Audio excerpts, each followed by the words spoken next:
El acceso a un hábitat digno es un derecho ampliamente reconocido y aunque históricamente se lo ha asociado a la simple construcción de viviendas, hoy se lo concibe desde una perspectiva mucho más integral, donde el acceso a la tierra urbanizada es un factor importante. El acceso al suelo urbano es hoy tal vez el principal obstáculo que tanto las familias como los municipios encuentran a la hora de pensar y planificar diferentes iniciativas, entre ellas los proyectos habitacionales. Uno de los principales obstáculos con el que se encuentran las familias es el incremento progresivo y sostenido del valor de la tierra urbana. Esto se debe a que, en primer lugar, el suelo es un recurso escaso, irreproducible y único en sus condiciones. Las políticas estatales no han considerado aún esta problemática o lo hacen de manera fragmentada, débil o inadecuada. Y el mercado de suelo no se comporta igual al resto de los bienes y servicios que se comercializan. La búsqueda de tal nivel de rentabilidad, es decir, de equiparar los inmuebles a la renta financiera, ha hecho que efectivamente se incremente de manera notable todos aquellos aspectos especulativos que eran propios, digamos, del mercado inmobiliario, pero que obviamente en este momento están disparados precisamente por esa búsqueda de lucro, por esa búsqueda de rentabilidad, de niveles del mercado financiero. Entonces las ciudades cada vez son más insostenibles, cada vez son es más fuerte el peso que tiene la búsqueda de rentabilidad a través de gran presión sobre el suelo. El suelo es un bien de interés público y por lo tanto, y por eso mismo el urbanismo es una función pública. El urbanismo, la gestión del suelo es una función pública. ¿Qué significa que la política urbana, que las políticas territoriales, que las políticas habitacionales son una función pública? Significa de que el Estado tiene la obligación de preservar y de garantizar los derechos colectivos por sobre los individuales. Al ser el suelo un bien de interés público, implica un bien de interés preservar, tiene que garantizar por sobre cualquier cosa el cumplimiento de las garantías constitucionales que tiene asignadas, por ejemplo, el de acceso universal al suelo, a la vivienda, etc. Esto es una cuestión enormemente trascendente porque en general hay una idea equivocada de que las políticas urbanas tienen que garantizar el funcionamiento del mercado inmobiliario, el funcionamiento a través de la renta urbana, etc. Y esto es completamente equivocado. La responsabilidad primaria del Estado es garantizar los derechos colectivos, entre ellos el acceso universal a la tierra y a la vivienda. En la Argentina, el municipio es el responsable primario del ordenamiento territorial, es el responsable primario de garantizar la sostenibilidad de los procesos de desarrollo urbano y de garantizar la equidad, es decir, que todo el mundo alcance los beneficios del proceso de desarrollo urbano. Depende mucho del papel que juegue, o primordialmente del papel que jueguen los municipios en la conducción de esos procesos. Los municipios, a partir de una planificación urbana, deberían poder diseñar e instrumentar políticas de acceso al suelo urbano como parte integrante y fundamental de una política local de hábitat.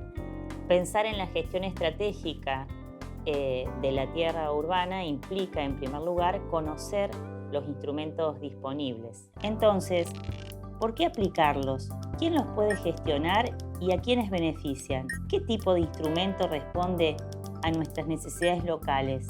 ¿Qué herramientas legislativas se requieren? ¿Qué consecuencias no deseadas pueden ocasionar?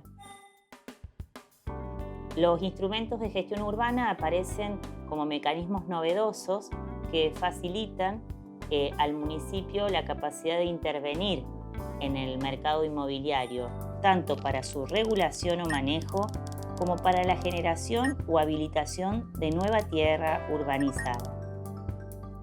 La compra directa y la expropiación son instrumentos que pueden ser utilizados para ambos fines. Generalmente, aunque requieren de mayor disponibilidad presupuestaria, los gobiernos locales privilegian estos instrumentos. La compra directa posibilita la agilidad para la adquisición de tierras con fines públicos, aunque implica una negociación bajo reglas y valores de mercado. Por su parte, la expropiación utiliza mecanismos de coacción unilateral del Estado, supone la declaración legislativa de utilidad pública del bien, involucra a otros niveles de gobierno y puede generar reclamos judiciales. Existen también otros instrumentos que pueden ser aplicados para ambos fines. La prescripción administrativa permite que los inmuebles abandonados se incorporen al dominio público como forma de cobro de deudas. Este instrumento implica un exigente seguimiento a mediano o largo plazo. También requiere contar con información administrativa y jurídica actualizada y sistematizada a fin de evitar iniciar procesos en bienes inviables de incorporar. Los convenios urbanísticos son acuerdos entre el gobierno local y actores privados que buscan impulsar emprendimientos inmobiliarios que suponen contraprestaciones en beneficio de la comunidad. De esta manera se logran movilizar zonas vacantes o menos valorizadas mediante la habilitación normativa para la edificación, fraccionamiento o uso del suelo, y como contraparte se puede obtener obras de infraestructura, servicios, cesiones de terreno, dinero en efectivo, convirtiéndose en una fuente de financiamiento complementaria y genuina para el municipio. Es importante el liderazgo del municipio en la planificación previa de las zonas a desarrollar y en la definición clara de condiciones, plazos y cálculo de las compensaciones que los inversores deberán retribuir al municipio para evitar que la ciudad se desarrolle solo a partir de los intereses de los inversores privados. Para la creación o generación de nuevo suelo urbano existen otros instrumentos. La cesión de terrenos en nuevos emprendimientos es un modo de recuperación de plusvalor que implica la transferencia de terrenos al municipio a cambio de algún beneficio normativo. Estas cesiones pueden estar o no localizadas en el mismo emprendimiento del cual se desprende el beneficio y son independientes de la obligación a ceder tierra para accesos, calles, espacios verdes, equipamientos urbanos según la normativa local. El principal beneficio reside en que no es necesario disponer de recursos económicos para la adquisición de los terrenos y puede favorecer una mayor integración social. Para la regulación o manejo del suelo urbano disponible, los gobiernos locales también cuentan con los siguientes instrumentos. La contribución progresiva a inmuebles ociosos se aplica a propiedades que subutilizan servicios e infraestructura. Son gravámenes que se abonan a través de multas, tasas o contraprestaciones de acuerdo a bases imponibles y que deben ser bien comunicados para que no se interpreten como un impuesto adicional.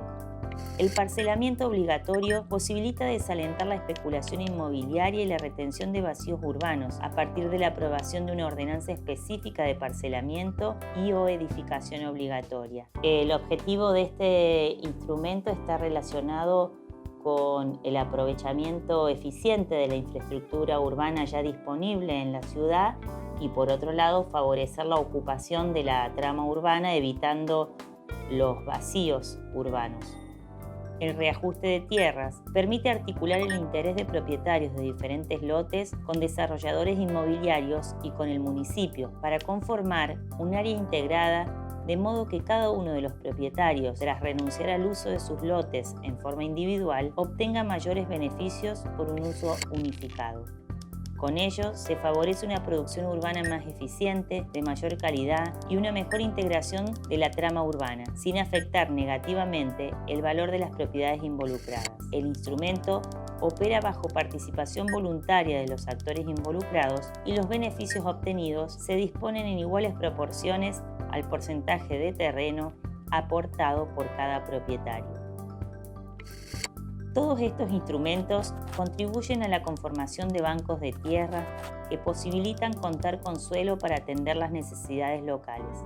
La implementación de este tipo de instrumentos exige, en primer lugar, contar con un plan urbano consensuado, una idea de ciudad que se desea construir y una acción sostenida en el tiempo, de tal forma que esta política de tierra forme parte de una verdadera gestión local del hábitat. Si no tiene una estrategia de desarrollo global, integral para el territorio, la verdad es que no puede ser gobierno. Digo, claramente. pierde su legitimidad como gobierno. Él tiene que gobernar el territorio y por lo tanto tiene que tener una estrategia de gobierno del territorio. El Estado tiene que corregir estos mecanismos especulativos que tiene el mercado y que crean mayor segregación, y por lo tanto ser el responsable primario de la construcción, del acondicionamiento de suelo, de la construcción de viviendas, etcétera, no solo para los sectores populares, sino también para los sectores medios que no pueden acceder a una vivienda digna. Hay que tener la convicción y hay que tener también las destrezas y los instrumentos para poder intervenir en el mercado, para poder conducirlo y para poder construir una ciudad más equitativa. El diseño y gestión de nuevas políticas habitacionales supone la necesidad de resolver el problema de acceso al suelo urbano. Y en ese sentido, los municipios tienen que desarrollar capacidades de intervenir y de regular ese mercado de suelo. Para eso hay algunas condiciones importantes que deben darse para que el municipio pueda cumplir con esta función reguladora. Es necesario voluntad política de incorporar el problema en la agenda local, conocer las potencialidades y limitaciones de cada instrumento, propiciar cambios en la legislación vigente, generar la estructura administrativa responsable para sus aplicaciones y contar con el apoyo ciudadano. La construcción de ciudades justas y sostenibles es posible siempre que se cuente con municipios fortalecidos y capaces de intervenir en el mercado inmobiliario y en los procesos de desarrollo urbano.